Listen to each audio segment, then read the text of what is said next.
Nasa komedor ang mga magulang nang magising si Liza ng araw na iyon. Tanghali na siyang nagising pero hinintay siya ng mga magulang upang sabay-sabay silang mag-almusal sa unang araw ng kanyang bakasyon. Eksaktong dumulog si Liza sa mesa nang ihain ng katulong ang sinangag na maraming bawang. Nakaramdam siya ng pagduduwal ng malanghapang amoy ng bawang. Patakbong tinungo niya ang lababo. Nag-aalalang lumapit ang mama niya at hinagod ang kanyang likod. Nang lingunin niya ito ay nagtatanong ng mga matang sumalubong sa kanya. Mababa ka sa mukha ng kanyang ina ang pagkabahala sa iniisip nitong dahilan ng ipinagkakaganoon niya. Umiyak siya tumingin ng tawa dito. Kasabay niyon ay ang pagbagsak ng silya sa marahas na pagtayo ng kanyang papa. Walang lingon-likod na pinasunod sila sa study room. Nanginginig ang papa niya sa galit at pinagbuhatan ng kamay si Liza pagkatapos aminin na buntis siya at walang maihaharap na ama ng sanggol. Iyon ang kauna-unahang beses na sinaktan siya ng ama mula nung bata pa siya. Kasunod niyon yung pagpapalaya sa kanya. Niyakap si Liza na mahigpit ng kanyang ina bago siya lumabas ng kanilang bahay. Nalilitong naglakad siya sa gilid ng kalsada palabas ng subdivision habang umiiyak at hinahila sa magkabilang kamay ang kanyang mga maleta. Malapit lang sila sa entrance ng subdivision at pwedeng lakarin hanggang sa labasan kung saan pwede siyang sumakay ng jeep papunta sa terminal. Natatakot si Liza at hindi alam ang gagawin. Kaunti lang ang kanyang savings mula sa kanyang allowance at wala pa siyang trabaho. Paano siya mabubuhay? Sila ng kanyang anak. Gusto niyang pagsisihan ang ginawa pero magkakaanak na siya. Itinuturing niyang magandang bunga iyon ng kanyang pagkakamali. Hilam sa mga luha ng mga mata ni Liza. Hindi niya napansin ang itim na BMW na papasok sa subdivision sa kabilang kalsada na biglang nag-U-turn ilang metro pagkalampas sa kanya. Tulala pa rin siya nang huminto ang BMW sa kanyang tapat. Nahimasmasan siya nang bumukas ang pinto sa driver's side at bumaba mula si Mark na madilim ang mukha. Kinuha nito ang kanyang mga maleta at ipinasok iyon sa trunk ng kotse nito. Pagkatapos ay binuksan ng pinto na sa passenger side at iginiya siya papasok. Hindi nagsalita si Mark pero dama ni Liza ang pinipigil nitong galit. Nasa MacArthur Highway na sila nang basagin ni Mark ang takainikan sa pagitan nila. Mabuti na lang pala piniharam sa akin ni Kuya ang kotse niya. Kung hindi, mahirapan tayong dalhin ang mga gamit mo kung motorbike ang dinala ko. Kalmadong sabi ni Mark pero hindi kakalmahan ang ibinabadya ng mukha. May nagagalawang ugat sa mga pangatleg nito sanhin ng pinipigil na galit. Sabihin mo nga, anong plano mo kung hindi ako dumating ha? Sa itsura mo, hindi ko na kailangang hulaan pa na pinalayas ka sa inyo. Bakit hindi ka nagsabi sa akin at nang hindi yung sinusolo mo ang hinaharap mo ng magulang mo?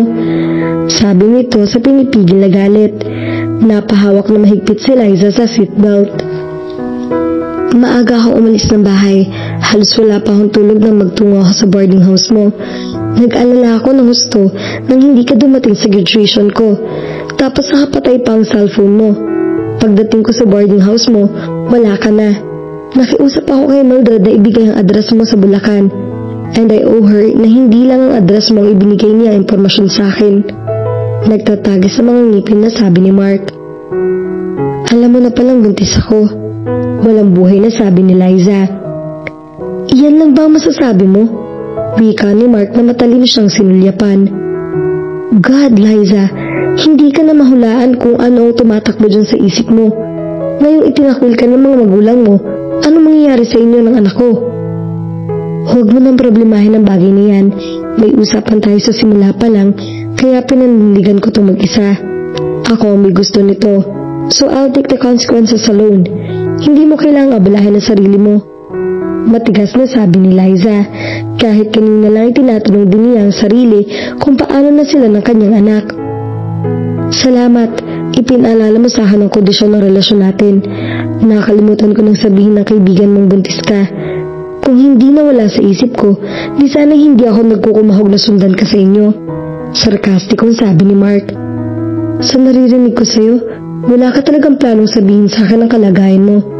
Pero tinitiyak ko sa'yong hindi mo rin maitatago yan sa akin ng matagal. Dagdag nito. Bakit? Pananagutan mo ba ako kung sinabi ko sa'yo?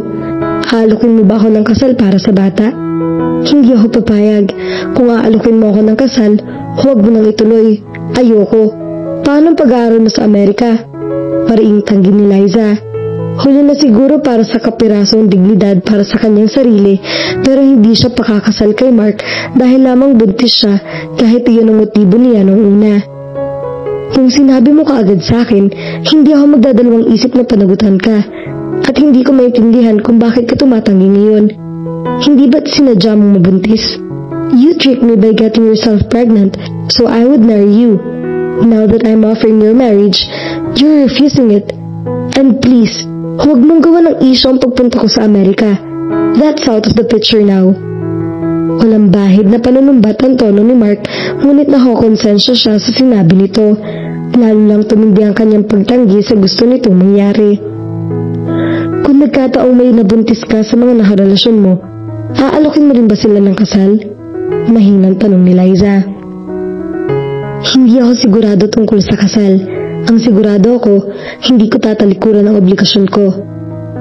Financial support, you mean? Kung ganon, iyan lang din ang hihilingin ko sa'yo. Inaamin ko kailangan ko yun hanggang sa makapanganak ako. Hindi mo kailangan pakasalan pa. Liza, ikaw ang pinag-uusapan natin ngayon, hindi ibang babae. At sigurado ako sa inaalok ko sa iyo ngayon. Hindi lang pinansyal na pangangailangan ang kailangan ng anak natin. He also needs a family above all things. Huwag mo iyang ipagkait sa kanya. He let out a harsh breath. Humigpit din ang pagkakahawak nito sa manibela. Kitang-kita niya mga ugat sa kamao nito. Magpahinga ka muna dyan, saka na tayo mag-usap ulit kapag malinaw ng isip mo. Sa tingin ko'y wala ka pa sa sarili, kaya kung ano-anong kalokohan ang lumalabas sa bibig mo. Tila napapagod na sabi ni Mark. Hindi na nakipagtalo si Liza kay Mark. Nanghihina ang kanyang pakiramdam sa tensyon sa bahay nila hanggang sa pagtatalo nila ni Mark. May punto si Mark pero aanhin nila ang anak niya, ang isang pamilyang walang pagmamahalan. Sa isang hotel tumuloy sina Liza at Mark. Pagdating sa kinuhang hotel room ay agad tinungo ni Liza ang banyo at naligo. Kahit hindi sabihin ni Mark ay alam niyang walang kaayusan ang kanyang hitsura, kaya sila nagtungo roon. Namumugto ang kanyang mga mata. Wala sa ayos ang kanyang buhok at pambahay na malaking t-shirt at short ang suot niya. Pero pwede naman sanang boarding house na lang siya na dinala ni Mark. Ngunit hindi ito nagsalita nang imungkahin niya iyon kanina sa reception area. Hustong palabas na ni si Liza ng banyo ay nakita niyang isinuksok ni Mark ang cellphone nito sa bulsa ng pantalon. Isang pamilyar na damdamin ang nakita niyang sumungaw sa mga mata ng binata nang tingnan siya. Kumuha si Liza ng damit sa maleta at muling pumasok sa banyo para doon magbihis. Naiilang pa rin siyang magbihis sa harap ni Mark kahit ilang beses na nitong nakita ang kanyang katawan. Paglabas uli ni Liza ng banyo ay pinapasok na ni Mark ang waiter na may dala ng in-order nitong pagkain. Tahimik silang kumain at tila walang gustong magsalita sa kanila. Ilang sandali pa, magkatabi na silang nakahiga sa kama. Si Liza ang hindi nakatiis sa katahimikang namamagitan sa kanila.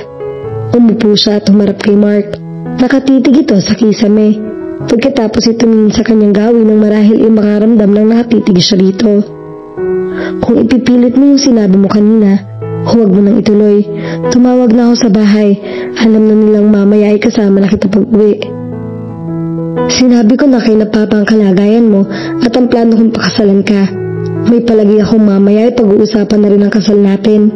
Malumanay na sabi ni Mark. Hindi mo naiintindihan eh.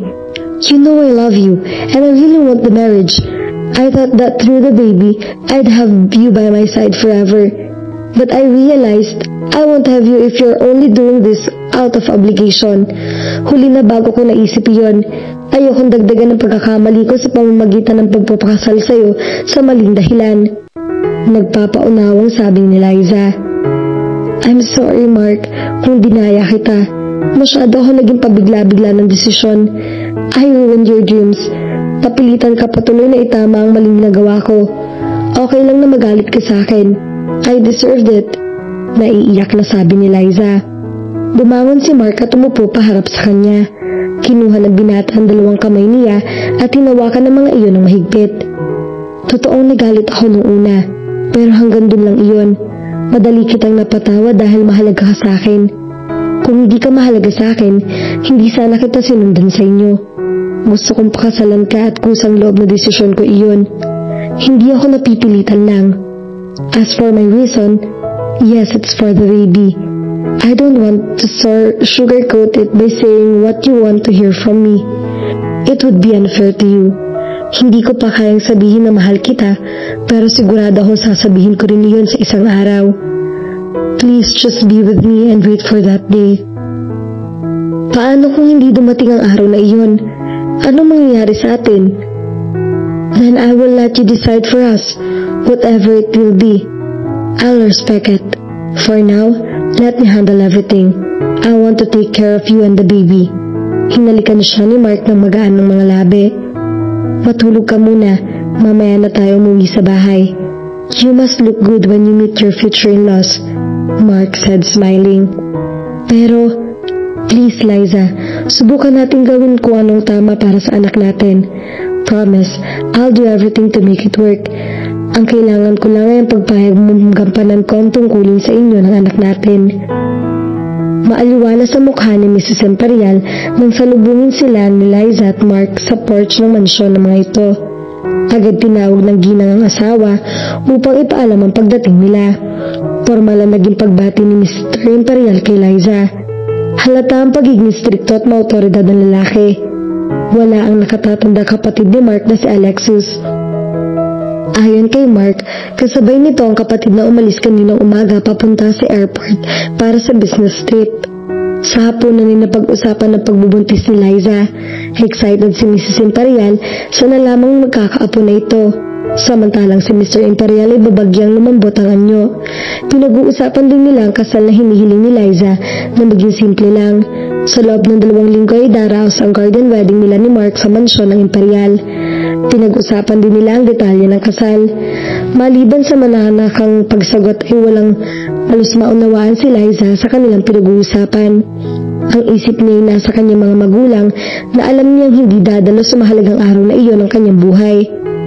Ipinagpasalamat ni Liza na hindi na nagtanong pa ang mga magulang ni Mark nang sabihin niyang hindi makakadalo sa kasal ang kanyang mga magulang. Marahil ay sinabi na ni Mark sa mga ito na itinakul na siya ng kanyang papa.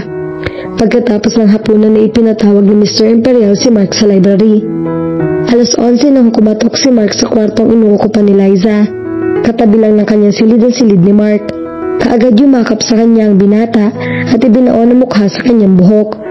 Ilang minuto silang nanatiling magkayakap bago kumala si Mark sa kanya. May problema ba? Pinagalitan ka ba ng papa mo? Nag-aalalang tanong ni Liza kay Mark. Ang totoo ay hindi niya inaasahan ang mainit na pagtanggap ng pamilya ng binata sa kanya. Nagpapasalamat siyang tanggap siya ng mga ito. Gayunman, siguradong kakasitiguhin ni Mr. Imperial si Mark dahil nakabuntis ang binata kahit hindi pa ito tapos at ngayon sa pag-aaral. Sino ang mag-aakalang ang sunod na selebrasyon pagkatapos ng graduation ni Mark ay ang kasal nito? Walang problema. Ikaw, okay ka lang ba? Ikaw ito malungkot kaninang pinag-uusapan ng kasal natin. Pinagbintangan ako ni Papa na marahil itinukso lang daw kita. Na hindi mo talaga ako gusto at napilitan ka lang pakasal sa akin dahil buntis ka na. Wika ni Mark at umiti ng matipid. Napangiti rin si Liza sa sinabi ng binata. Sa tingin pala ng papa mo ay nabaligtad ang pangyayari. Pasensya ka na, sabi niya, ngunit agad nawala ang kanyang ngiti. Napalitan iyon ng kalungkutan. Iniisip ko ang mga magulang ko kanina. Galit na galit si papa kaya malamang hindi sila dadalo sa kasal ko. Tila nakikisimpit niyang kinabig uli siya ni Mark at isinandig sa dibdib nito. Hinagod ang kasintahan ng likod ni Liza at hinagka ng kanyang buhok. Bala kong bumalik noon sa bahay ninyo para formal na magpakilala sa mga magulang mo, pero naisip ko rin na baka mas mabuti magpalipas muna tayo ng kaunting panahon bago gawin iyon. Tama lang na hindi tayo bumalik sa bahay dahil kahit ipakilala kita kay Papa, malamang na itatakol pa rin ako noon. Hindi niya matanggap na nabuntis ako habang nag-aaral. Malaking kahihiyan daw iyon sa pamilya namin. Malungkot na sabi ni Liza. Pangako, Kapag naayos na ang lahat, pupunta tayo sa inyo at dadalaw tayong dalawa at hihingi ng tawad sa kanila. Makikita mo, hindi ka nila matitiis. Ganoon naman ang mga magulang, hindi ba? Sana nga, Mark. Ang tingin ni Papa sa akin ay masama akong anak, kaya natatakot akong baka hindi niya ako mapatawad. Kagat-labing sabi ni Liza habang pinipigilan ng mapaiyak. Ang mga magulang mo, hindi ba nila iniisip na masama akong babae? Sinabi mo ba sa kanila kung anong ginawa ko kaya ako nabuntis? Marami ka naging girlfriend, pero ngayon lang nangyari nakabuntis ka. Hindi nila kailangang malaman at huwag kang mag-isip ng kung ano-ano. Walang manghusga sa'yo sa bahay na to. Kahit na siguro sabihin ko sa kanila ang trick na ginawa mo, hindi maniniwala mga yon. Ang sabi ni Papa, mukha kang mabait at masunuring anak. Ang sinisisi niya ang kapilyuhan ko sa mga babae na pati inosente na tulad mo ay hindi ko pinalagpas. Tila amis na sabi ni Mark, walong-halong panunumbat ang tono. Siguro nga, looks can be deceiving, tuya ni Liza sa sarili. May inosente bang magagawa ang ginawa ko? Siguro ngayon naiisip mo na rin na hindi ako katulad ng inakala mo nung una. Mas malala pa ako kaysa sa ibang babae. Sila lantaran ng kulay, samantalang ako ay nagkukunwaring dalagang Pilipina. Nahihiya nagyuko ng ulo si Liza. Iniangat ni Mark ang mukha ni Liza at tinitigan siya sa mga mata. Huwag ka magsalita ng ganyan. Alam mo at alam kong hindi ka ganoong klase ng babae. Bata ka pa at wala kang karanasan sa pag-ibig, kaya hindi mo alam pakitungan ang damdamin mo. Mahal mo ko kaya mo nagawa ang lahat ng mga iyon. Masuyong sabi ni Mark. Nababasa ni Liza sa mga mata ni Mark ang katapatan sa sinabi. Hindi galit ang nobyo sa kanyang ginawa, pagkus ay nauunawaan siya. Isa pa, huwag mong palaging akuin ang lahat ng mag-isa. Kung may kasalanan ka, may kasalanan din ako. Tama si Papa, hindi kita pinalagpas. Sinamantala ko ang damdamin mo.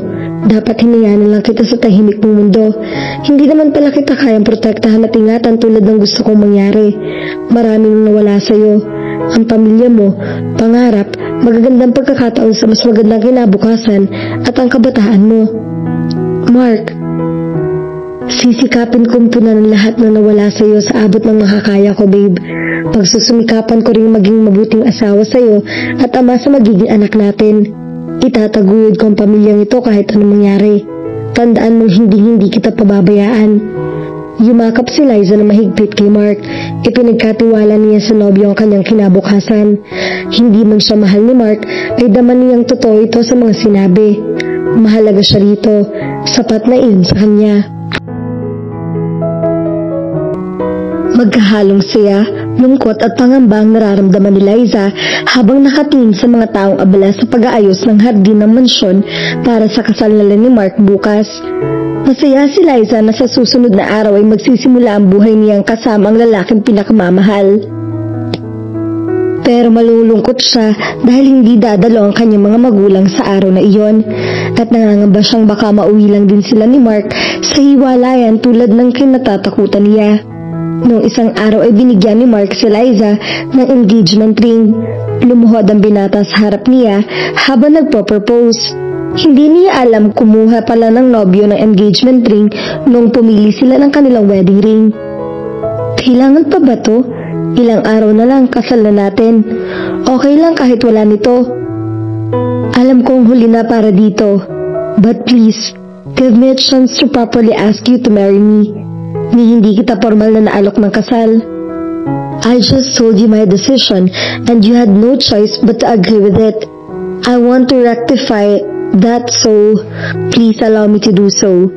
Sabi ni Mark at isinuot ang singsing kay Liza. It's beautiful. Thank you. Nakangiting pinagbasda ni Liza ang singsing sa kanyang daliri. Kumikislap ang maliliit na diamante sa gitna niyon tuwing tinatamaan ng liwanag. Kinuha ni Mark ang kanyang kamay at hinalikan niyon. Pagkatapos ay dinikit sa kanyang pisngi at mataman siyang tinignan. Masaya ako napapangiti ka. Alam kong marami kang inaalala kaya gusto kong gawin ang lahat na makapagpapasaya sa'yo para mabawasan ang mga inaalala mo. Sabi ni Mark. You're wrong. Marami sa mga alalahanin ko nawawala dahil sa'yo. Pakakasalan mo ako at nakatitiyak akong... Teka, pasabay ang nasa panga mo? Bakit meron ka niyan? Sino may gawa niyan sa'yo? Tiningnan ni Liza ang kaliwang panga ni Mark na may pasa at marahang hinaplos iyon. Ipinatong ni Mark ang isang kamay nito sa kamay niyang humahaplos sa panga ng binata, kaya nakulong ang mga mukha nito sa kanyang kamay. Wala to. I deserve more than a punch of that face, which I would get kung hindi pinigilan ng mama mo ang papa mo. Nagulat si Liza sa sinabi ni Mark. Pumunta ka sa bahay namin ng mag-isa? Nanlalaki ang mga matang tanong niya. I tried to talk to them, to ask forgiveness for both of us, but Mark's voice trailed off. Sadness was written all over his handsome face. I'm sorry, babe. Masuyong din naman ni Liza ang pasa sa panga ni Mark. Okay lang, pero sana hindi mo na ginawa iyon. Nasaktan ka patuloy. Matatagalan pa ba bago ako mapatawad ni Papa at naiintindihan ko yun. Pero salamat sa pagsubok mong humingi ng patawad. Gusto kong dumalo sila sa kasal natin dahil alam kong iyon ang kukumpleto sa kaligayahan mo. The best gift ever that I could give you on our wedding is them. Oh Mark, hindi ko alam ang sasabihin ko. You care for me too much. And again, I thank you for that. Pinahid ni Liza nag-iisang butil ng luhang tumulo mula sa kanyang mata.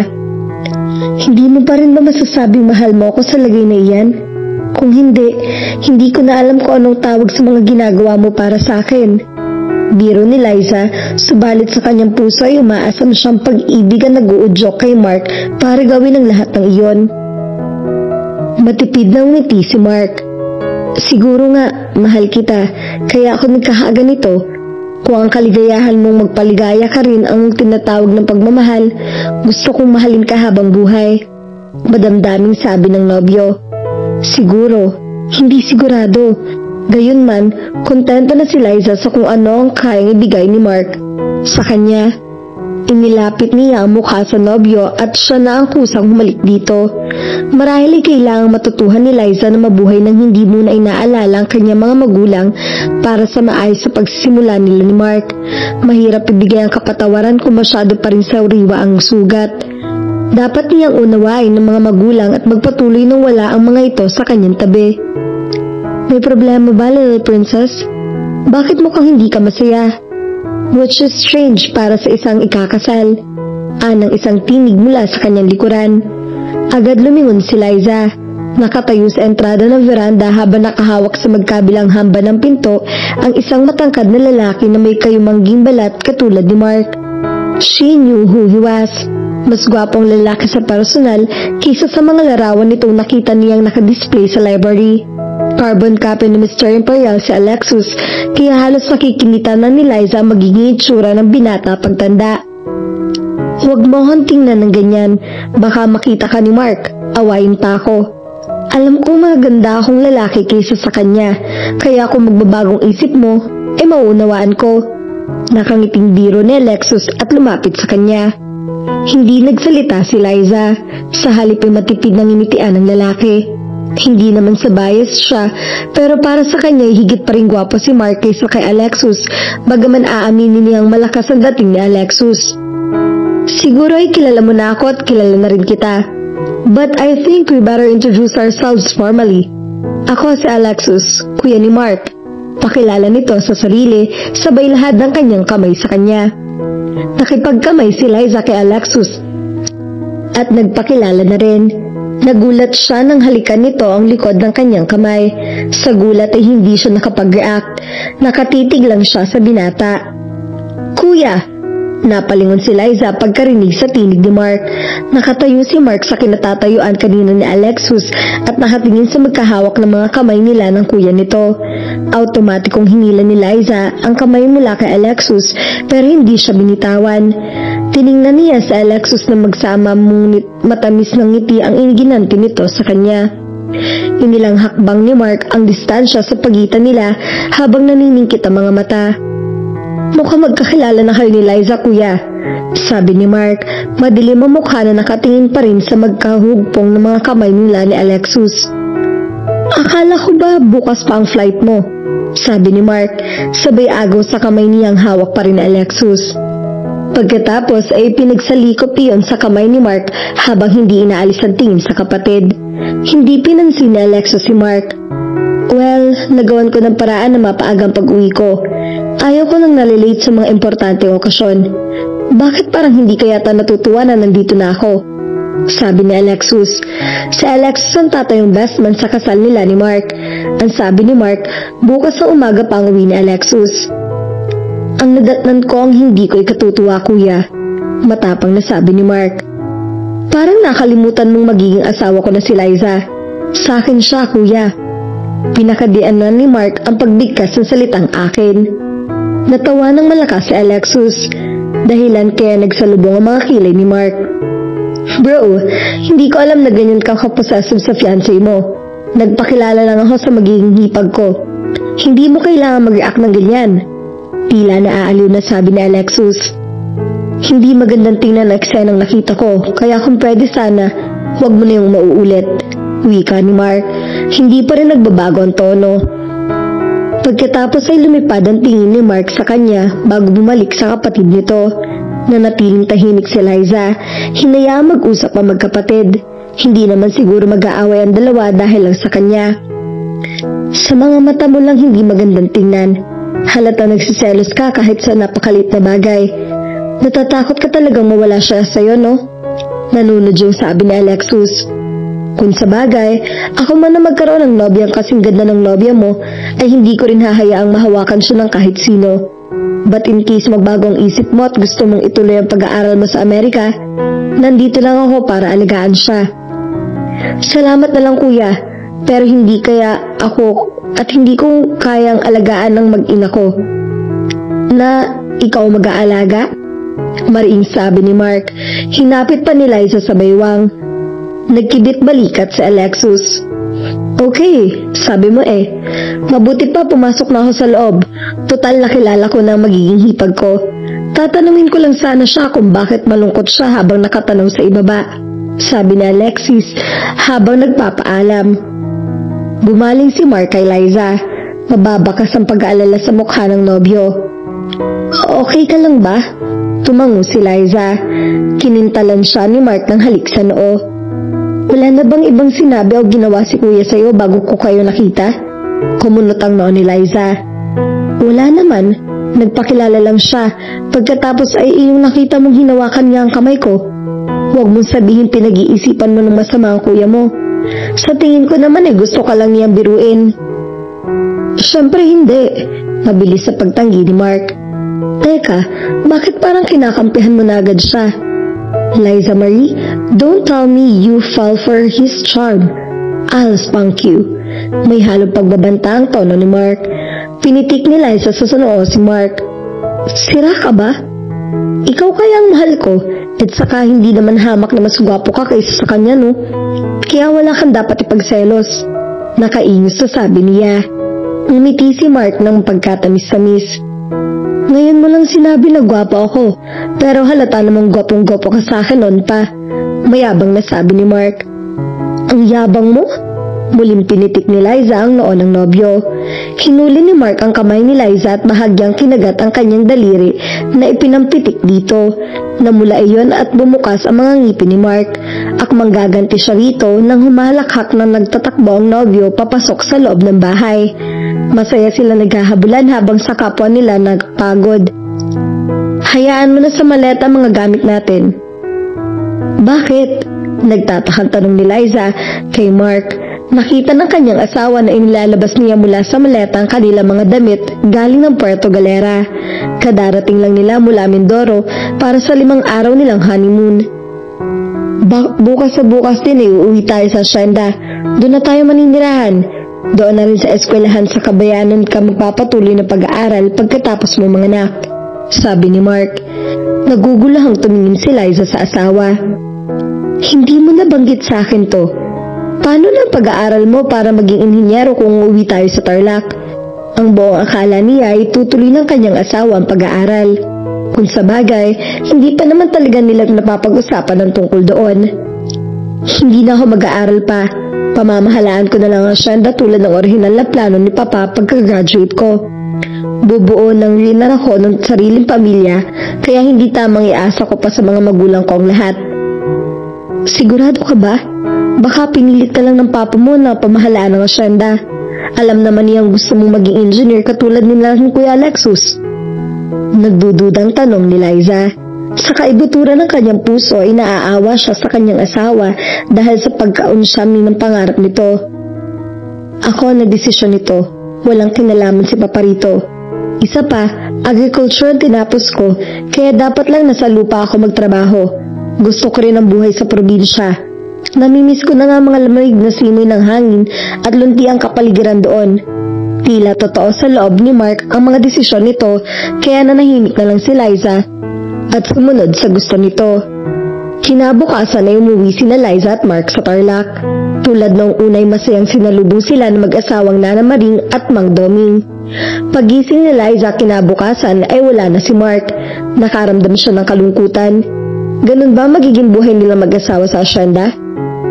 Maaga pa nang umalis ang asawa mo kasama si Doming.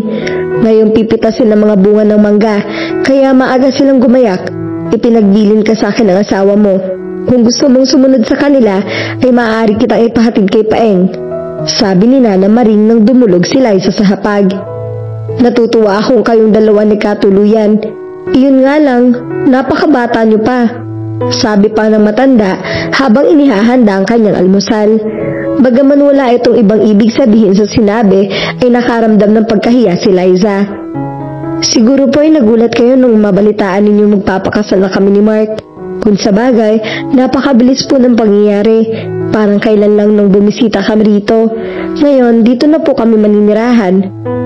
Hindi naman nakakagulat na ikaw ang mapapangasawa ni Mark. Sandali lang kayo rito pero nakita ko na mahal ka ng asawa mo. At ang mga imperial ay isang beses lang kung umibig. At kapag umibig ay totoo, ang hindi lang namin inaasahan mag-aasawa ng maaga ay ang pagpapakasal ninyo. Bueno, mabuti ngang naisipan ni Mark na dito simulan ng magpapamilya. Alam mo, matanda na rin ang Mang Doming mo, kaya nahihirapan na siya sa mga gawain dito sa asyenda. Binabalak niyang magretiro na sa malapit na panahon. Marahil ay hanggang sa magmamay ng asawa mo ang pagsikot-sikot dito. Alam po ba ni Mark na magre-retiro na si Mang Doming? Tanong ni Liza. Lihim na ikinagagalak ang komento ng matanda patungkol sa damdamin ni Mark para sa kanya. Iyon din ang sinabi ng kanyang mga biyenan at ni Alexus kinaumagahan ng araw na kasal bago sila umalis sa mansyon. Hangad ko ang kaligayahan ninyo ng anak ko, iha. Mga bata pa kayo at marami pang pagdaraanan, ngunit magpapakatatag kayo. At pakiusap, manatili ka sa tabi ng anak ko. Mahal na mahal ka niya at ikaw ang kanyang lakas. Inaalala ni Liza na sabi ng biyenan niyang babae. Kung minsan ay magkakaroon kayo ng hindi pagkakaunawaan ng kapatid ko. Matalino si Mark pero may pagka-bopols yun pagdating sa pag-ibig. Pero tinitiyak ko sa iyong mahal ka niya. Kaya niyang kalimutan ang lahat ng kanyang pangarap alang-alang sa'yo. Sabi naman ni Alexus nang lapitan siya bago sila umalis. Kung ang lahat ng malalapit kay Mark at higit na nakakakilala sa asawa ni Liza ay nagsasabing mahal siya ni Mark, marahil ng totoo iyon. Kung gano'n ay matyaga siya maghihintay hanggang sa kusamang umamin sa kanyang asawa. Oo, una nagpaalam ang asawa ko kay Don Sebastian. Ang sabi ni Don Sebastian, maghintay kami hanggang sa makapagtapos si Mark ng pag-aaral para pumalit kay Doming. Bata pa ang asawa mo ay alam na namin na sa kanya ipangangasiwa ni Don Sebastian ng asenda at sa kanya na rin iyon ipapambanana balang araw. At sa palagay ko rin ay ayos lang na ikaw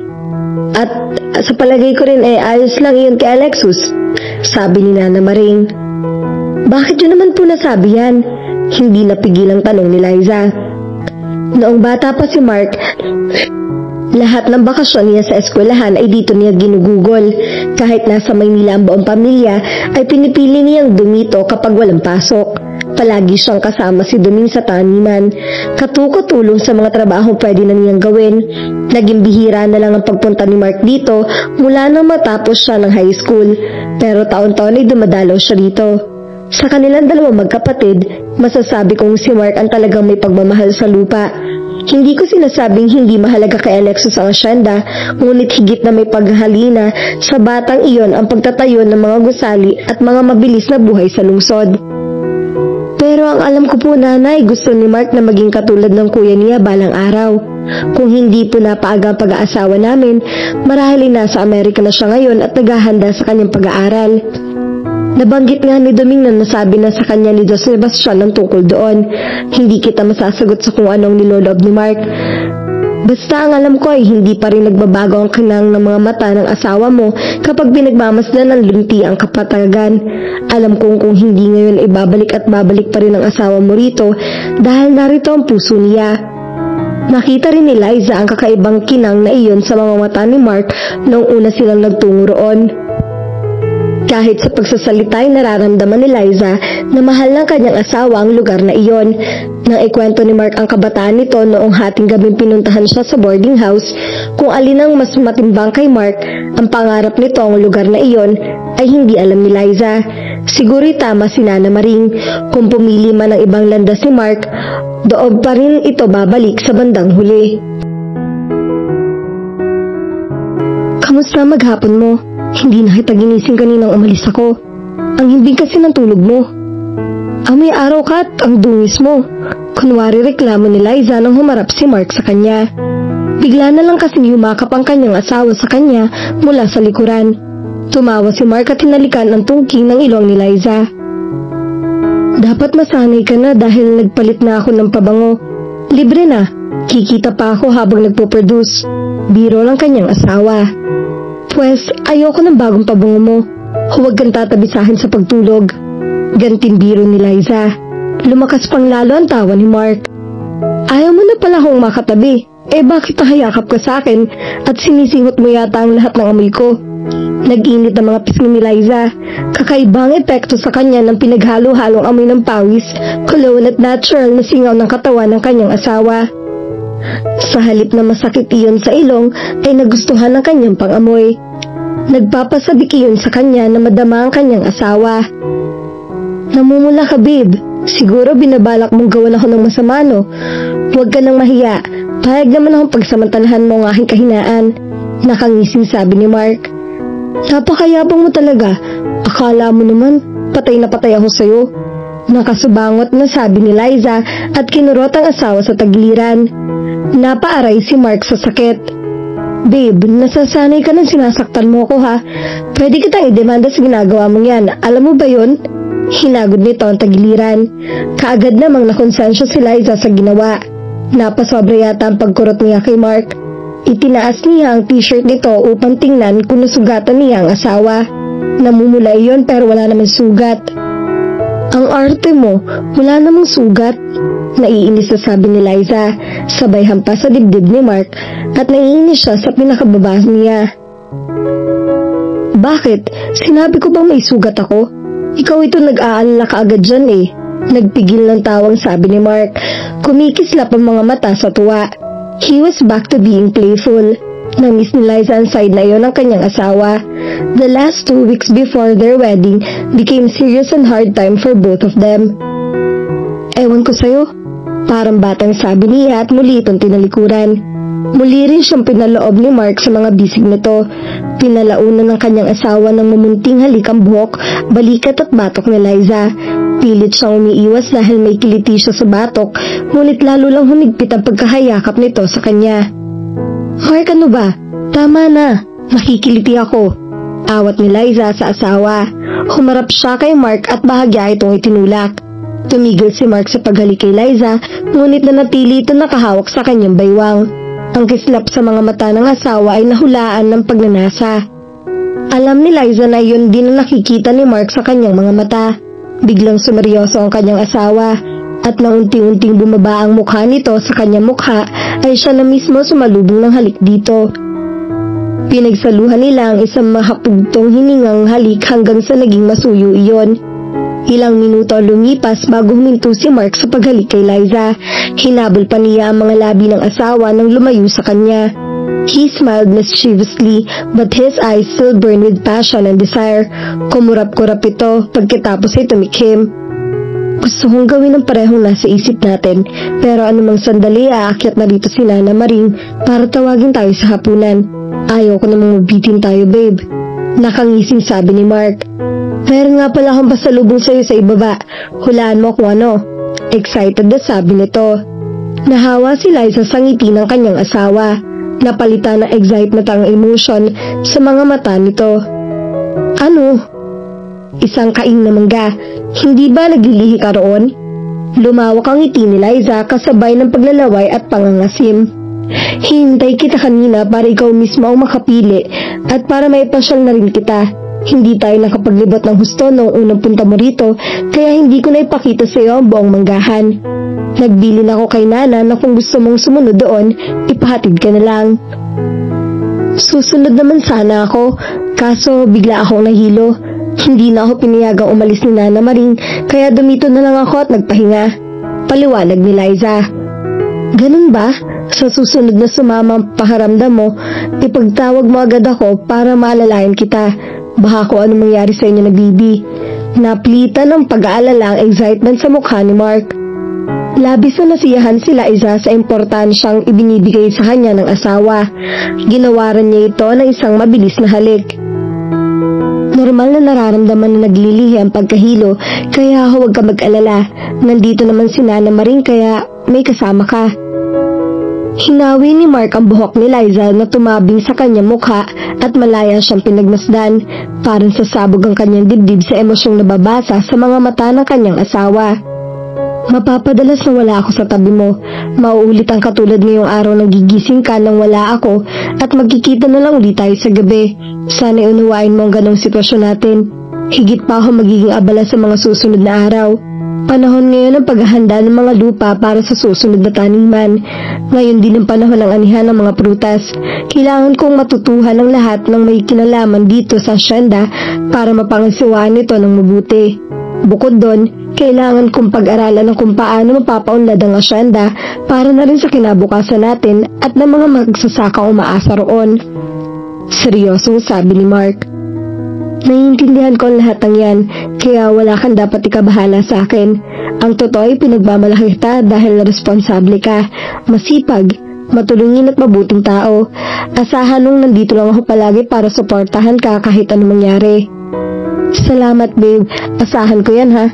Hindi mo lang alam na natatakot akong magbago ka ng isip ngayong alam mo na kung anong klaseng buhay ang mayroon ako sa piling ko. Baka mainip ka rito at hanapin ang buhay sa lungsod, lalo na't hindi mo palubos ang nararanasan kung paano maging dalaga. Para namang gusto ko sa lungsod. At anong klaseng buhay meron ako rito? Masaya, tahimik, kontento at higit sa lahat, mayroon ako napakabait na asawa. Ano pa mga hanapin ko? Marahang tinapik ni Liza mukha ni Mark. Nasisiyahan namang hinalikan nito ang palad niya. Malalakas na halakhakan ang gumising kay Liza isang umaga. Sa dinig niya ay nanggagaling sa hardin ng mga tawa ng iyon. Ang isang tinig ay si Mark, samantalang ang isa pa'y matinis sa boses ng babae. Wala siyang inaasahang bisita ng araw na iyon.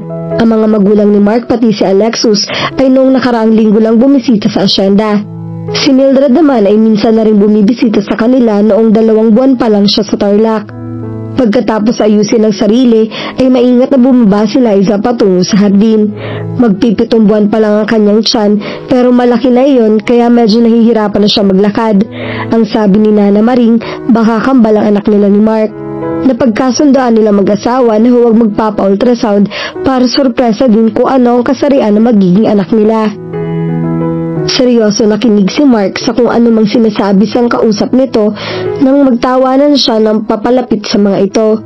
Paharap na nakaupo sa direksyon niya ang kanyang asawa, samantalang nakatalikod sa kanyang kausap nito. Nginitian siya ni Mark, pansamantalang nawala ang atensyon nito sa kausap. Tila nagpapaalam ito sa kausap, pagkatapos ay tumayo na. Nakangiti rin sinalubong ni Liza si Mark, halik sa mga labi ang naging sigot nito. Nawala ang ngiti ni Liza nang pagsulyap sa likuran ni Mark ay nakatingin sa kanya ang matalim ang babaeng kausap ni Mark. Pero agad napilitan niyo ng ngiti nang humarap si Mark dito habang akay siya palapit sa babae. Tumayo ang babae na makalapit na sila ni Mark dito. Maganda, maputi at makinis ang balat ng babae, balingkinita ng katawan. Kung tumayo ang babae, tila modelo ng short shorts na suot. Napaka-daring nitong manamit. Kita ng cleavage sa suot nitong hanging blouse. Miriam, this is Liza, my wife. Babe, this is Miriam. Sa France siya nag-aral. Narito siya para magbakasyon sandali. Pakilala sa kanila ni Mark. Nakipagbeso si Miriam kay Liza bago ito muling umupo. Hinila ni Mark ang isang silya para ipwesto iyon sa tabi ng silya nito. Saka siya inilalayang umupo. Bumadha ang selo sa magandang mukha ni Miriam sa inaakto ng kanyang asawa. Ngunit hindi yun nakita ni Mark dahil nakangiti na uli ang babae pagbaling dito sa Mark. Your wife looks too young, Mark, and I thought you have no plans of getting married yet. Wika ni Miriam habang nakata sa isang kilay. Hindi masabi ni Liza kung simpleng pagpuna ang sinabi ni Miriam o may halo yung panghusga. Tinawanan ni Mark ang sinabi ni Miriam. Kung magsalita ka, parang ang tanda ko na. 3 years lang ang age gap namin ni Liza, and as you can see, we get along well despite the age difference. As for my plans, I have set them aside, and who wouldn't if you have a beautiful and lovely wife here? I just can't resist, Mark said as he lovingly glazed at Liza. Pinagsalikop din ng kanyang asawa ang kanilang mga kamay. Kinikilig na tiningala ni Liza si Mark. Sinong babaeng hindi kikiligin kung pupurihin ng kanyang asawa sa harap ng isang babaeng halata ang pagkagusto sa mismong asawa? Had I known you'd change your mind, I wouldn't have stayed here and waited, sabi ni Miriam. Magkahalong panghihinayang at pagtatampo ang nahimigan sa tinig ng babae. Magkasing edad lang kami ng asawa mo. I regret now that I didn't try my best to have you before. Oh, you were very convincing when you told me you want to be an engineer first before you get married. Nakalabing dugtong ni Mariam. Sa palagay ko, walang pagbabago rito. Kami pa rin ni Mark ang magkakatuluyan dahil kami nakatadhana para sa isa't isa. Walang sino mang makapagpapabago niyon, hindi ba babe? Mahinahong sabi ni Liza pero nagpupuyos ang kanyang kalooban. Kung iniisip ng babaeng ito na hahayaan niyang paringgan siya ng ganoon, ngayon pa lang itutuwid na niya ang baluktot na isip nito. Huwag din magkakamali ang babae na ahasin ang kanyang asawa sa harap niya dahil maghahalo talaga ang balat sa tinalupan. Kumapit si Liza sa braso ni Mark sa possessive na paraan para ipakita kay Miriam na nasa kanyang asawa. Tumingin si Mark sa kanya. Nagsasayaw ang kaliwaan sa mga mata nito. Oh, my. I can feel a fierce woman behind the calm faced. Don't worry, Spartan ako. Kung ikaw ang pinili ni Mark, I won't protest anymore. Well, just a friendly advice, don't be too sure of yourself. You two have a long way to go with your relationship and you can tell what lies in the future, Miriam said. Her tone held a warning. Come on, Miriam, hindi yan advice, seryosong sabi ni Mark. Mabuti pa siguro ipasyal na kita para bago mang nanghalian ay makakabalik na tayo, sabi ni Mark at tumayo na. Pero bago humakbang ang kanyang asawa ay bumali sa kanya. Nangako ako Miriam na ipapasyal ko siya. Babalik din agad kami. Padalahan kita na kay Nana ng almusal dito. Gusto magprotesta ni Liza, lalo na ang umabrisete si Miriam sa kanyang asawa. Subalit ayaw niyang magmukhang sobrang possessive, baka isipin pa ni Mark na wala siyang tiwala rito. Nakasunod ang tingin ni Liza kina Mark at Miriam habang papasok ang mga ito sa bahay. Bago tuluyang makapasok ang dalawa sa kabahayan, ay nakita pa ni Liza na napaka-cute ni Miriam sa kanyang asawa bago siya nito tinapunan ng kanyang pangaasar ng ngisi. Sa loob ng 5 buwang pagsasama nila ni Mark, ngayon lang nakadama si Liza ng kaba at takot na baka magkahiwalay sila ni Mark. Kahit palaging abala ang kanyang asawa sa mga gawain sa asyenda, narong sikatan at lubugan nito ng araw sa mga taniman, ay hindi ito nagkulang ng oras at atensyon sa kanya. Nasa tabi niya si Mark tuwing kailangan niya ito, kaya wala siyang may rereklamo. Ang kaba at takot niya ay dala ng pagdating ng babaeng iyon sa buhay nila mag-asawa. Hindi man lang maitago ni Miriam ang pagkakagusto kay Mark sa harap ni Liza. At si Mark, hindi pa rin siya nakatitiyak sa damdamin nito para sa kanya. Dumating ang tanghalian ngunit hindi pa umuwi sina Mark at Miriam. Bumuhos kasi ang malakas na ulan, kaya iyon ang dahilang naisip ni Liza, kaya naantala ang dalawa sa pag-uwi. Ngunit hindi mawawala ang agam-agam sa kanyang puso. Paano kung nasa ilog sina Mark at Miriam nang abutan ng malakas na ulan? Ayaw mang isipin ni Liza, ay pilit na sumasakit sa kanyang isip ang eksenang katulad na nangyari sa kanila ni Mark noong naabutan sila ng ulan at tumuloy sa log cabin malapit sa ilog. Kailangan niyang pagkatiwalaan ng asawa. Kung hindi pinatulan ni Mark si Miriam noon, lalo sigurong hindi papatulan nito ngayon ng kanyang asawa. Ayon kay Nana Maring, si Miriam may anak na doktor na nag-opera noon sa matanda. 12 anyos si Mark na magkakilala nito si Miriam. Iyon ay noong minsang isama si Mark ni Mang Doming sa bahay ng dalaga para magdala ng mga prutas at gulay mula sa taniman nito. Bilang pasasalamat daw yun ng mag-asawa sa ama ni Miriam na hindi naningil ng bayad nung operahan si Nana Maring sa appendix. Mula noon ay naging magkaibigan na sila Mark at Miriam. Tuwing nagbabakasyon sa asyenda si Mark ay pumupunta roon si Miriam. Nahinto lang ang pagpunta ni Miriam sa asyenda na mag-aral sa France ang dalaga. Patila na ang ulan nang dumating sina Mark at Miriam na basang-basa sa ulan. Naroon si Liza sa veranda. Nakatayo habang hinihintay ang dalawa. Nang matanaw niya ang mga ito ay nagkubli siya sa haligi upang hindi makita ng sinuman. Kahit namumutla na sa lamig si Miriam ay hindi maaalis ang ngiti. Halata nag-enjoy ng husto ang babae sa kung anumang ginawa nito ng kanyang asawa. Nanikip ang dibdib ni Liza na makitang nakangiti rin si Mark sa dalaga. Nasa bakuran na ng mansyon ng dalawa pero patuloy pa rin sa paghaharutan. Paano pa kaya kung walang nakakakita sa mga to? Tumaas sa alarm level ang pagkainis ni Liza kay Miriam nang yumakap ang babae sa braso ng kanyang asawa. Ang dibdib ng babae na bakat na sa suot nitong blouse ay nakadikit sa braso ni Mark. At para sinasadya ni Miriam na lalo pang idikit ang dibdib sa kanyang asawa. Patalilis na siya upang sa pagkakahubli nang marinig na nagsalita si Miriam. Ang sarap maligo sa ulan, no? Ang tagal na mula nung huli tayo nakapagdigo ng ganito. Natatandaan mo pa ba yun, Mark? Maarting sabi ni Miriam habang namumungay ang mga matang tinitingala ang kanyang asawa. Kaya palabas ang basa ang mga ito dahil sabay na naligo sa ulan. Ano pa kaya ang ginawa ng mga ito habang nagtatampisaw sa ulan? Mabibigat ang hakbang na pumasok si Liza sa kwarto nila ni Mark. Paroot parito siya sa loob ng silid nang mapasukan siya ng asawa. Nang kausapin siya ni Mark ay hindi siya kumibo. Mukhang nakuha na naman nito ang kanyang silent message. Huminga ng malalim, sabay sulyap sa kanya bago pumasok sa banyo. Hindi magtatanong si Liza ng kahit ano sa asawa. Hihintayin niyang kausapin magpaliwanag si Mark. At kapag hindi nito ginawa iyon, ay patuloy niya itong hindi ikibuin. She knew it was childish, but she couldn't help it. Kinakain ng palibugho ang kanyang puso. Anong laban niya kay Miriam sa kalagayan niya ngayon? Maganda at sexy si Miriam, samantalang bukod sa wala ng korte ang kanyang katawan, ay malaki pa ang kanyang tiyan. Hindi nakatulong kahit sinabi dati ni Mark na napakaganda pa rin niya kahit buntis. Pagkalipas ng ilang minuto ay lumabas na ng banyo si Mark. Nakatapi ito ng tuwalya mula sa baywang at tinuyo ang buhok. Sa tingin ni Liza ay lalong gumanda ang katawan ng kanyang asawa mula nang tumira sila sa asyenda. Siguro'y dahil batak ito sa trabaho. Sa ganda ng katawan ni Mark ay walang babaeng hindi magnanasa rito. And worst, baka napagsamantalahan na ng malanding Miriam na iyon kanina. Hey, kanina hindi mo ako kinibo.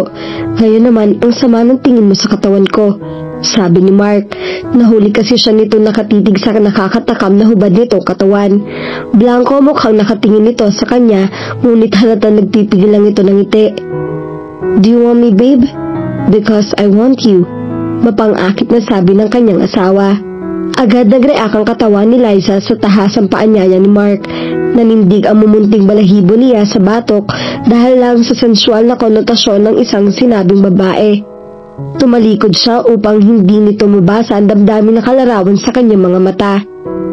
Wala kang dapat ipagselos kay Miriam dahil magkaibigan lang kami. At kung ang iniisip mong may ginawa kaming kalukuhan, you're wrong, babe. Namasyal lang kami. Pauwi na kami nang abutan kami ng malakas na ulan. Malayo pa kami sa bukong. Pinaghigaan ng kasama namin ay nabasa na kami. Then Miriam seemed to enjoy the rain, so instead na sumilong siya ay naligo na lang siya sa ulan.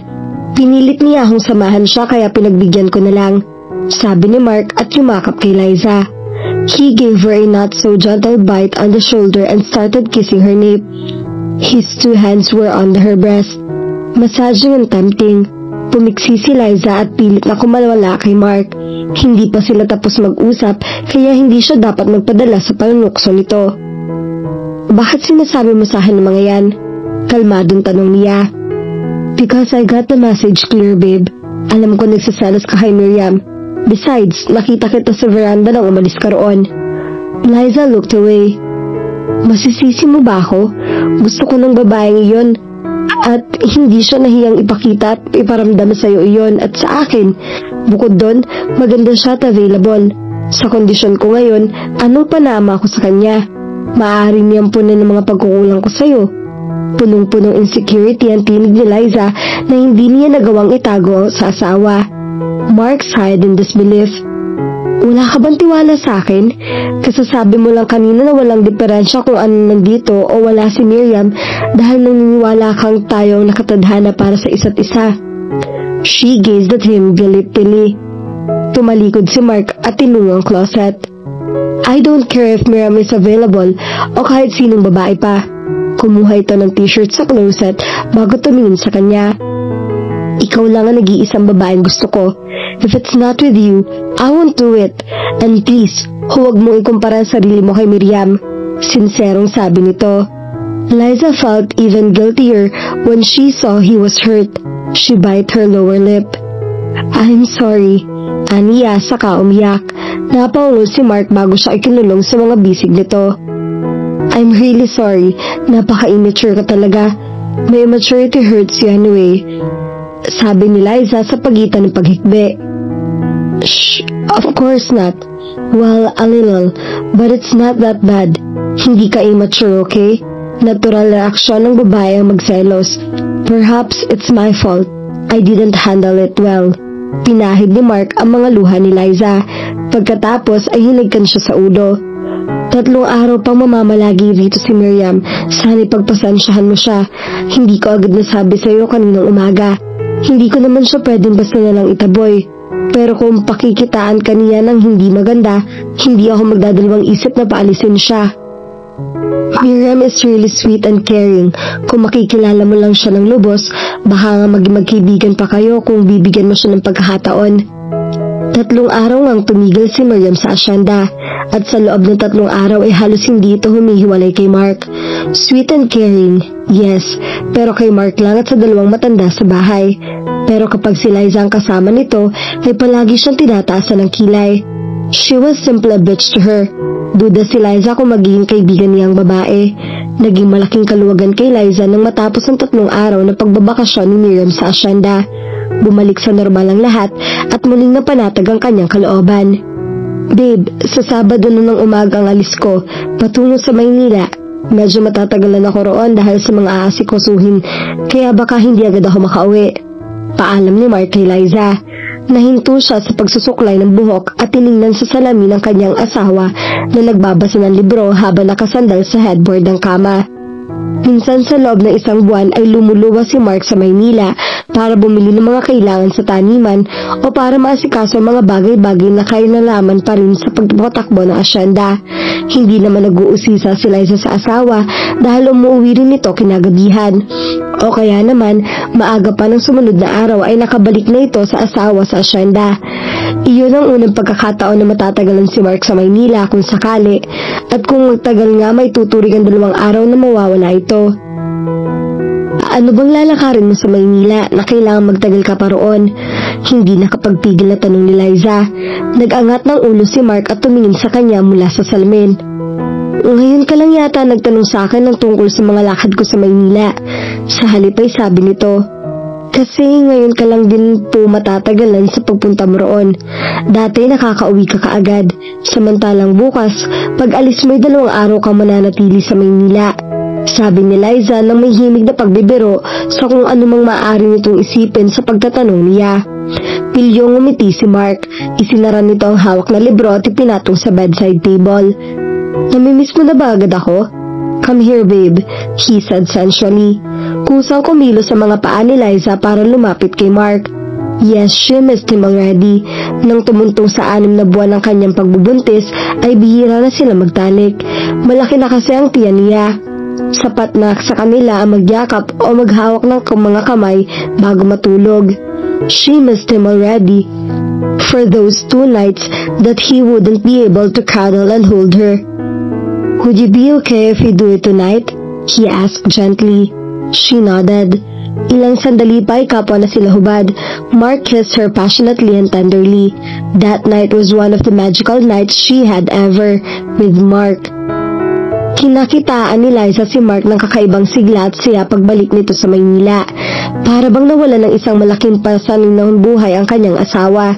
Kung ano man ang napapansin pa niya rito, ay hindi na niya iyon binigyan pa ng komento. Masaya siya na may bagong sigla ang kanyang asawa. Lumipas pa ang mga araw at naging abala na si Mark kasama si Mang Doming at iba pang mga magsasaka sa paghahanda sa paparating na malakas na bagyo. Nangangamba mga ito at naaapaw ang ilog at umabot iyon sa palayan. Subalit ang pagsisikap ng lahat na mapaghanda ay nauwi sa wala nang dumating ang bagyo na sumira sa lahat ng kanilang pananim sa asyenda. Noon lang nila naranasan ng ganung kalakas sa pag-ulan at hangin. Umuwi si Mark na pagod at laglag ang mga balikat mula sa maghapong pag-iikot sa asyenda upang tingnan ang nasalanta sa dumaang bagyo. Larawan ng isang talunan mula sa isang napakahirap na pagpaglaban ang itsura ng asawa ni Liza. Ni hindi niya alam kung paano to aaluin. Ang tanging nagawa niya yakapin nito na mahigpit at iparamdam sa kanyang asawa na naroroon siya para damayan ito. Nasira lahat ng pinaghirapan namin ng maraming buwan sa loob lamang ng magdamag. Lumubog sa tubig ang mga pananim na gulay at hindi na makapakinabangan. Ang mga palay maaari na sanang anihin ay wala na rin. Lumubog lahat ng mga iyon dahil sa pag-apo ng tubig mula sa ilog. Hindi kinaya ng dike na inilagay namin. Mahina't mabagal ang pagkukwento ni Mark. Parang madudurog ang puso ni Liza sa awa kay Mark. Sana may alam siyang magic word para mapagaan ang dinadala ng kanyang asawa at upang palisin ang kalungkutan sa mukha nito. Hayaan mo na, makakabangon din ang asyenda. Ang mahalagay nandito pa tayo para makapagsimula uli. Dapat pa rin tayo magpasalamat na wala nasaktan sa atin. Ang mga sumunod na araw ay naging simula ng pagsusumikap na muling pagbangon. Nangangahulugan niyo ng dobleng pagpapagod at paghihirap para sa lahat ng naroroon at umaasa ng kabuhayan sa asyenda. Subalit ang pinakamabigat na dalahin ni nakataang sa mga balikat ni Mark. At nakita ni Liza kung paano binabalikat ng kanyang asawa ang responsibilidad na may ahon ng buong asyenda at maibalikin sa dati. Naging madalas ang pagluwas ni Mark sa Maynila at pagtungo nito sa bayan sa paghahanap ng mga bagong punla at binhi. Kasabay niya ang plano ni Mark na bumili ng mga bagong makinarya ang gagamitin sa pagsasaka. Kung susumahin, napakalaking halaga ang kakailanganin para sa lahat ng mga iyon. Sa pagkakaalam ni Liza ay nangutang si Mark ng malaking halaga sa kanyang mga biyanan para ipambili ng lahat ng iyon. Utang na babayaran nilang unti-unti hanggang sa mabayaran lahat. Iyon ang sinabi ni Mark sa kanya.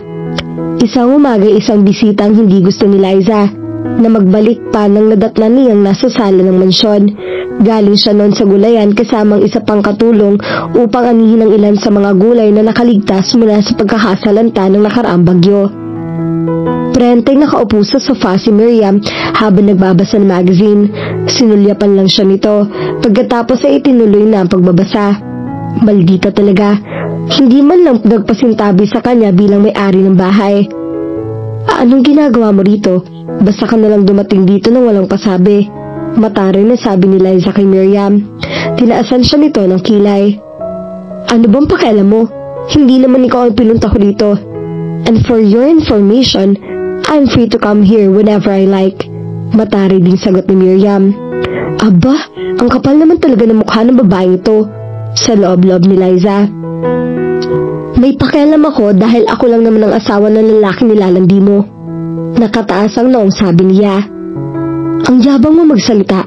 Akala mo hindi ko alam na kaya ka lang pinakasalan ni Mark ay dahil nabuntis ka niya? Sabi ni Miriam. Natigagal si Liza. Biglang naglaho ang kanyang tapang ng sa katawan. Sinabi niya sa'yo? Hindi makapaniwalang tanong niya. Hindi lubos maisip na magagawa yung sabihin ng kanyang asawa sa itinuturing niyang karibal. Not really. Hinulaan ko lang base sa mga sagot niya sa mga tanong ko nung nasa Maynila kami. And I guessed right based on your reaction, plus the fact that Mark won't be marrying this early if not for an uncancelled reason. He has this dream of becoming an engineer na hindi natupad dahil sa'yo. Hindi na ganoong naintindihan ni Liza ang huling sinabi ni Miriam. Ang tumino sa kanyang isip ay sinabi nitong magkasama ang dalawa sa Maynila. Kailan nangyari yon? May iba pa bang dahilan ng pagpunta ni Mark sa Maynila? Magkasama kayo ni Mark sa Maynila? Nanghihinang tanong ni Liza, nanikip ang dibdib at nanginginig ang mga tuhod. Oh, hindi mo alam? Exaggerated pakunwaring nagulat si Miriam sa tanong ni Liza. Noong magbakasyon ako rito, ay nagkasundo kami ni Mark na magkikita kami sa Maynila. Hindi pala siya nagpaalam sa'yo. Kung sa bagay, bakit naman niya ipapaalam sa'yo na may unawaan kami? Sabi ni Miriam saka nakakasungklong tumawa. Umupo si Liza sa malapit sa silya dahil pakiramdam niya ay bibigay ang kanyang tuhod. Kaya baka kaiba ang kanyang saya sa asawa niya nang bumalik ito galing Maynila. Pinipilit ni Liza ang sariling huwag maniwala. Hindi siya patataksila ng kanyang asawa. Hindi ako naniniwala sa'yo. Mahalaga ako sa kanya kaya hindi niya magagawa akong saktan. Umismid si Miriam at nanunuyang tinitigan si Liza. Mahalaga ka dahil dyan sa pinagbubuntis mo. Bakit hindi kung nagawa nga niyang talikuran ng pangarap niya para dyan sa dinadala mo? Dapat makonsensya ka. Dahil sa'yo, hindi natupad ang pangarap niya. At dahil din sa'yo, kaya naghirap rito sa asyenda. Sani nag-aaral siya ngayon sa Amerika. Hindi nagpapakapagod at nagpapakahirap ng husto para maiahon ng asyenda na to. May responsibilidad pa rin si Mark sa asyenda dahil pag-aari nila to. Sabi ni Liza na pilit pinatatatag ang tinig. Pero hindi kailangan mag-isa siyang pasanin ng responsibilidad na sinasabi mo kung hindi agad siya nagpakasal. Ang asyenda ay sadyang ipamamanan ni Tito kay Mark sa araw na ikasal siya. Isipin mo, kung hindi siya kinasal sa'yo, nasa Amerika na siya ngayon, kaya sigurado si Tito o si Alex ang naririto para ayusin ang asyenda. Ang sumatotal, ikaw may kasalanan sa paghihirap ngayon ni Mark dahil nilandi mo na siya. Nagpabuntis ka pa para masilo siya. Nang gagalaiting sabi nito. Umalis ka rito. Ayaw ko nang marinig ang mga sasabihin mo. Umalis ka. Alis! Nahahapong sigaw niya rito. Bakit? Masakit bang marinig ang totoo? Kaming dalawa ang dapat na nagkatuluyan pagkatapos ng pag-aaral niya. Ako nababagay sa kanya dahil nauunawaan ko siya. Hindi ko makasariling katulad mo. Tila napupo at napagpapatuloy ni Miriam. Anyway, kaya ko pa siyang bawiin sa'yo.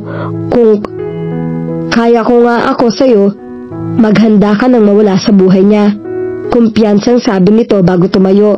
Maarten lumabas ito ng villa pagkatapos siyang bigyan ng nagbabantang tingin. Malayo na ang natatakbo ng tricycle na sinasakyan ni Liza ay hindi pa rin napapatid ang kanyang luha. Nakalabas na siya ng asyenda at kasalukuyan tinatahak ang baku-bakong daan palabas ng main road. Ilang beses siyang tumalbog sa upuan tuwing malulubak ang tricycle ngunit hindi niya alintana iyon. Isang oras pagkaalis ni Miriam ay sinimula ni Liza ang pag-eempake. Tama si Miriam, siya may kasalanan kung bakit nasa ganung kalagayan ngayon si Mark. Pinanindigan ni Mark ang pagpapamilya at ngayon ay pinapasa nito ang mag-isa responsibilidad sa asyenda.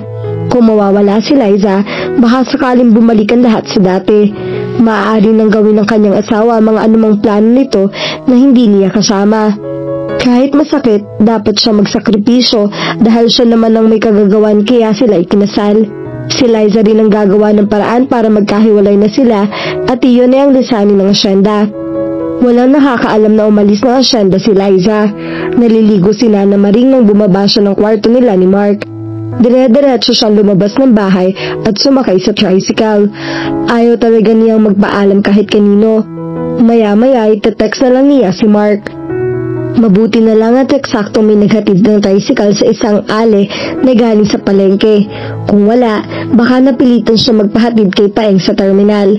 Malamang na hindi rin siya makakaalis sa bahay dahil tiyak na pipigilan siya ni Nana Maring. Natatanaw na ni Liza ang highway nang makarinig ng sunod-sunod na busina sa likuran.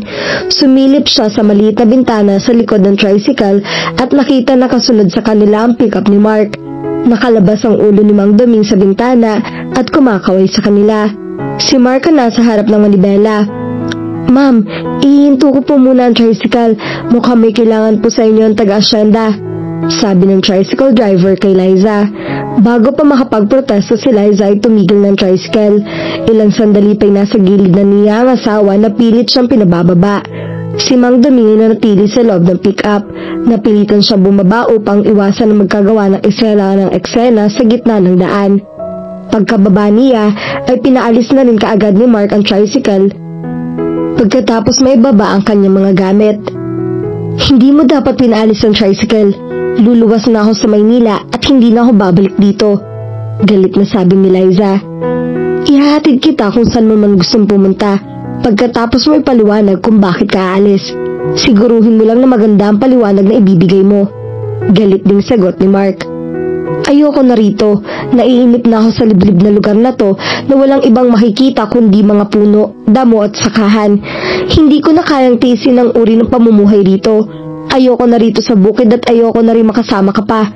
Palagi ka na lang walang panahon sa akin. Puro ka na lang asyenda.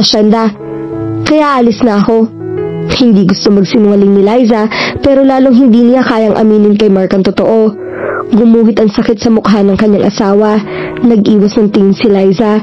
Alam niyang nasaktan si Mark pero makabubuti rin lang kung maghihiwalay na sila. "Akala ko ba naiintindihan mo ang sitwasyon natin?" Mahihimigan ng sakit sa tinig ni Mark. 2 beses itong huminga ng malalim. Kasunod niyon ay hinawakan siya ng asawa sa braso. "Babe, pag-usapan natin to. Sabihin mo kung ano talaga ang gusto mo mangyari. Gagawan ko ng paraan na masunod ka.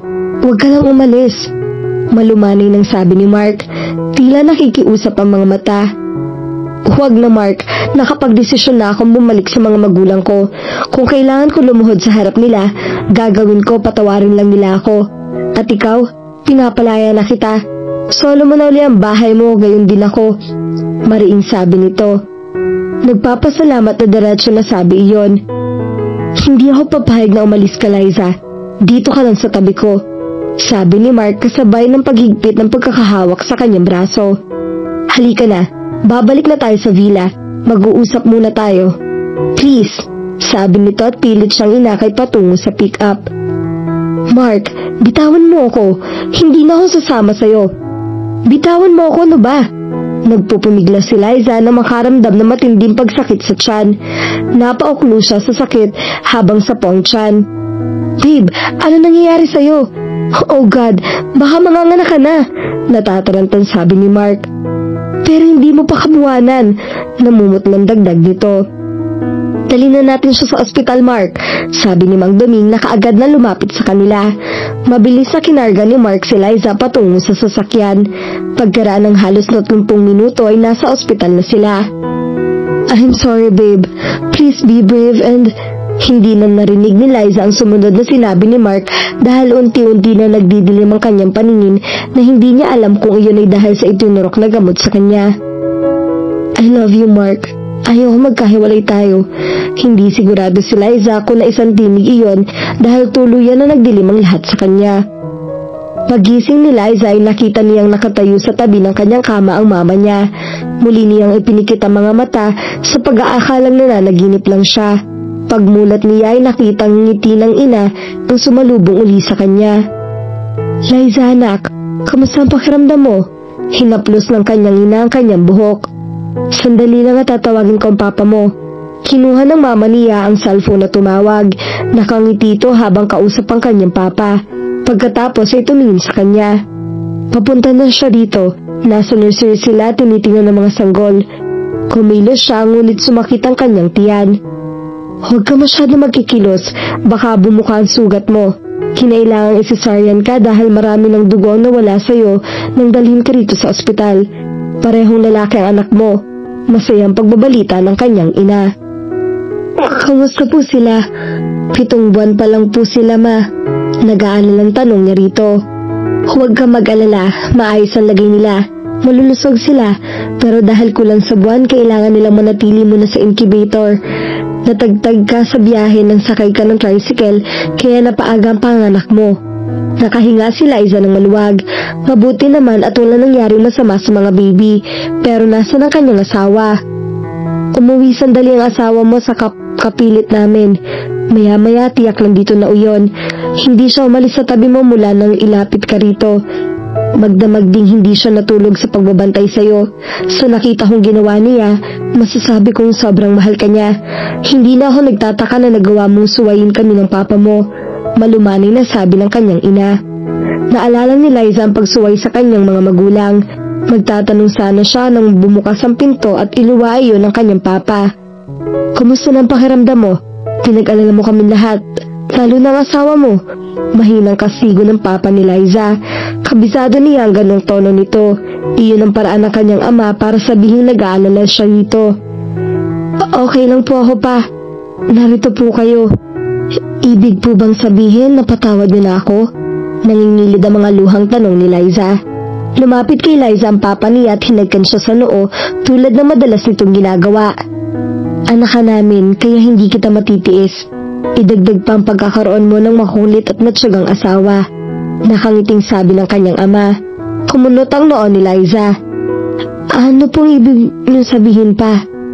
Kada buwan mula nang ikasal kayo ni Mark ay pumupunta siya sa bahay para ihingi ng tawad ang maaga niyong pagpapakasal. Ang mama ni Liza ang sumagot. Kahit hindi namin siya pinagbubuksan ng pinto at kinakausap, kami mula sa labas ay pabalik-balik pa rin siya sa bahay hanggang sa kinausap na rin siya ng papa mo. Bilang mga magulang mo, ang tanging hangad namin ay ang kaligayahan mo at gusto naming matiyak ang magandang kinabukasan mo. Ngayong makakasiguro na kami na may bibigay sa'yo ng asawa mo ang mga iyon, ay wala na kaming dahilan para patuloy kayong tikisin. Pagsigunda ng papa niya. Napakaswerte mo sa asawa mo, Liza. Mahal na mahal ka niya at handa siyang gawin ang lahat para sa'yo. Panatag ng loob namin ng papa mo na siya mo pang asawa mo. Nakangiting wika ng mama niya. Pa, ma, lumuluhang sambit ni Liza. Niyakap siya ng ina. Ang papa naman niya hinalikan uli siya sa noo. Napakaligaya ni Liza ng mga sandaling iyon. Hindi niya akalain sa sandaling panahon ay mapapatawad siya ng mga magulang. At ang lahat ng iyon ay utang niya kay Mark. Nang ganong silang eksena nang makarinig ng warning knocks. Kasunod niyon ay ang pagpasok ng mga biyanan ni Liza. Kinumusta siya ng mga ito. Pagkatapos ay masayang nagkwentuhan ng mga ito. Ang paksa ng usapan ay ang mga bagong miyembro ng kanilang pamilya. Masayang pinagmasdan ni Liza ang lahat ng mga naroroon na pawang mga nakangiti. Kompleto na ang buong pamilya, maliban kay Mark. Nakadama siya ng lungkot. Nasa na ba ang kanyang asawa? Huwag ka nang malungkot, parating na ang asawa mo, sabi ng biyanan niyang babae. Lumapit kay Liza nang siguro'y mapansin ang pagkalungkot niya. Hindi siya sumagot, binigyan lang ito ng matipid na ngiti. Nalipat sa kanyang atensyon ng lahat. Oh, haya na pala ang asawa mo, sabi ni Alexis nang sumungo sa pinto si Mark at may dalang bouquet ng rosas. Walang imik na inaabot sa kanya ng asawa ang bouquet. Isa-isa nang nagpaalam ang mga naroroon hanggang sa sila na lang mag-isawang naiwan sa kwarto. How's the new mommy? Tanong ni Mark na may ngiting sumilay sa mga labi na hindi naman siguro umabot sa mga mata nito. Halatang kulang sa tulog ang kanyang asawa dahil nangingitim ang ilalim ng mga mata nito. I'm fine and happy, sagot ni Liza. Ikaw, how does it feel to be a daddy? Umupo si Mark sa gilid ng kama ni Liza. Same as you do, mahinang sagot nito. Bagaman alam ni Liza na totoong masaya ang kanyang asawa na isa na itong ama, hindi nawawala lungkot sa mga mata nito. Kinumusta nga pala ni Mang Doming kung okay ka lang daw? Mark, sina Papa, sinabi nila sa akin ang ginagawa mo. Gusto kong magpasalamat. Sa katapusan pa sana ng buwan sila dadalaw sa atin. Sorpresa ko sana sa iyo yun sa birthday mo. Kaso kailangan ko ipaalam sa kanila na nagsigla na at nagsilang ka na kaya napaagan dating nila. Kinuha ni Mark ang kamay niya at pinisili yun. Naalala ni Liza ang bili ng mama niya bago ito umalis. Kung may hindi kayo pagkakaunawaan ng asawa mo, ay harapin nyo, hindi solusyon ng pagtakbo mo anak. Ikinuwento kasi ni Liza sa kanyang ina ang balak niyang pag-alis sa asyenda. Yung mga sinabi ko sa iyo kaya ako alis, hindi totoo ang mga yun. Ayaw ko talaga magkahiwalay tayo. Gusto kong sa asyenda tumira. Hindi mo kailangan magpaliwanag. Dapat naisip ko kaagad na hindi ka basta aalis kung walang mabigat na dahilan. May pagkukulang din ako sa'yo, and I'm sorry for that, sabi ni Mark. Kung may gusto akong marinig, iyon ay kung ano ang mga sinasabi sa'yo ni Miriam na dahilan para bigla kang mag-alsa balutan. Sinabi ni Nana Maring na nanggaling si Miriam sa bahay at umalis ka pagkatapos ninyo mag-usap. Hindi ko agad nalaman niyon dahil nagmamadali na akong habulin ka nung sinabi sa akin na sumakay ka ng tricycle na may dalang mga gamit. Sa pagitan ng paghikbi ay nagawang isalaysay ni Liza kay Mark ang lahat na napag-usapan nila ni Miriam. Marahas na napabuntong hininga si Mark pagkatapos magkwento ni Liza. I could strangle her for what she did, galit na sabi nito pagkatapos ay tumingin sa kanyang mga mata. Babe, totoo may usapan kami magkikita sa Maynila dahil nakiusap siyang samahan ko siya pagsundo sa mami niya sa airport. Pagkasundo namin sa mami niya ay hinatid ko sila sa bahay nila sa Mandaluyong. Pagkatapos ay umuwi na lang sa mansyon. Dahil may bisitang darating si Papa at gusto niyang nandun ako sa hapunan. Hindi ko na yun sinabi sa'yo dahil ayaw ko magselos ka. Dapat pala sinabi ko sa'yo nung una pa lang. Siya nga pala, bago ka umalis, pinuntahan ko ang mga magulang mo para humingi uli ng tawad. Ginawa ko ang lahat ng mga kaya ko dahil gusto ko makasama mo mga magulang mo sa nalalapit mong kaarawan. And I succeeded. I couldn't contain my happiness na gusto ko lang sabihin sa'yo magandang balita kung hindi ko lang naisip na masisira ang sorpresa ko sa'yo para sa birthday mo. Mahabang paliwanag ni Mark. Sa tono ng pananalita niya ay mauunawaan kayo bago pa man tayo ikasal. At may sinabi ka sa kanya na nagbigay sa kanya ng ideya kung bakit mo ako pinakasalan. The thought still hurt her. Wala kaming unawaan or anything apart from friendship. I know what she feels for me, but I didn't take it seriously. She's like a dear sister to me, and nothing more. Please believe me, and I didn't tell her any reason why I married you other than I love you. Masuyong sabi ni Mark. She looked at him indifferently. Mahal mo ako? Yes, I do, pag-amin ni Mark. I was a fool I didn't recognize it earlier. Or maybe I did, but I was afraid to admit it even to myself. The feeling was too strong even the first time I saw you at school. Palagi kang pinagmamasdan nung mula sa malayo. Sinusundan kita kapag nakikita kita ng pagkakataon. Hindi mo lang alam kung gaano ako kasaya nung malaman kong sa'yo galing ang mga regalong natatanggap ko. Gusto ko makipaglapit noon sa'yo, pero pinigilan ko ang sarili ko dahil hindi ka katulad ng iba. I wanted to protect you from myself, but I failed. I tainted you in the end. You married me and set things right. Pero hindi ko sinabi sa'yong mahal kita. Kaya kita gustong pakasalan.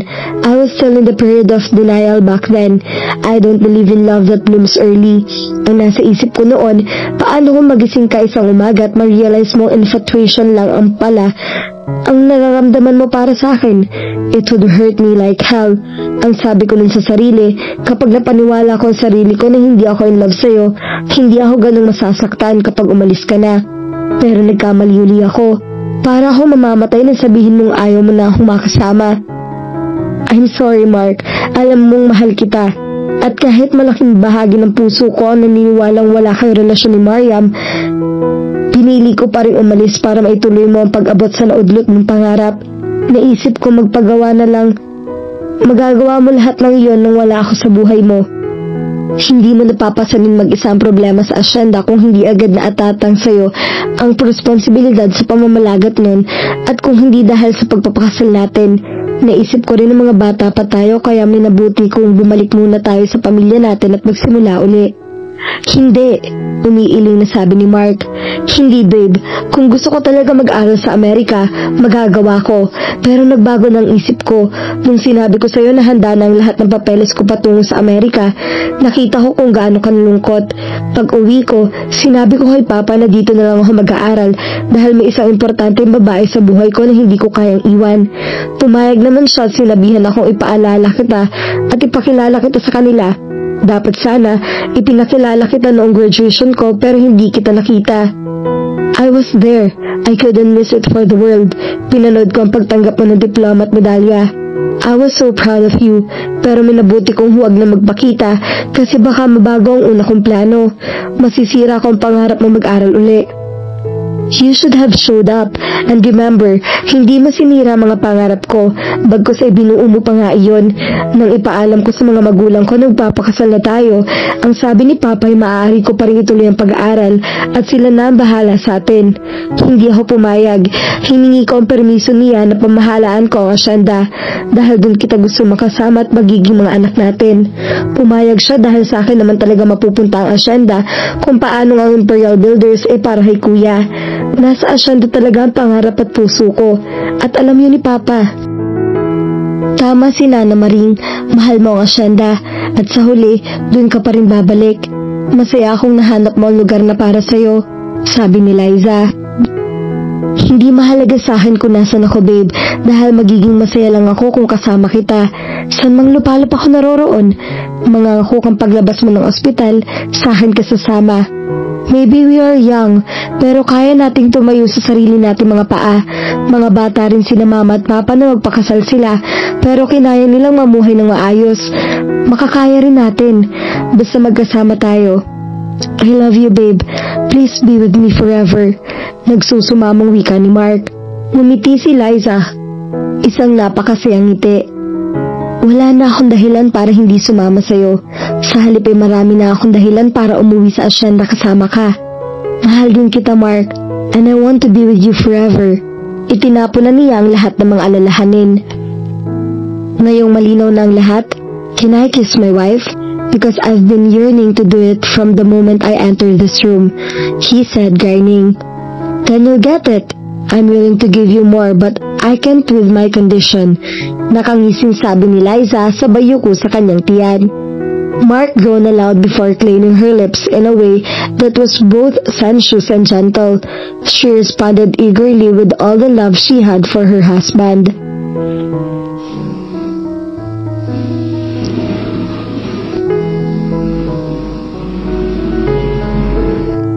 At dito na po nagtatapos ang kwentong pag-ibig ni Liza at Mark. At lagi po nating tatandaan, ang tunay na pagmamahal ay hindi nakikita sa salita, kundi sa gawa. Sa kabila ng lahat ng pagkukulang, patuloy itong nagmamahal ng buo. At sa tamang panahon, may isang taong magpapatunay sa iyo kung bakit ka para sa kanya, at kung bakit hindi ka para sa iba. Sana po ay may nakuha kayong aral at inspirasyon sa kanilang pag-iibigan. At muli po ay samahan at suportahan niyo po ako sa mga kwentong pag-ibig na ibabahagi ko sa inyo. Maraming salamat po. God bless at ingat po tayong lahat.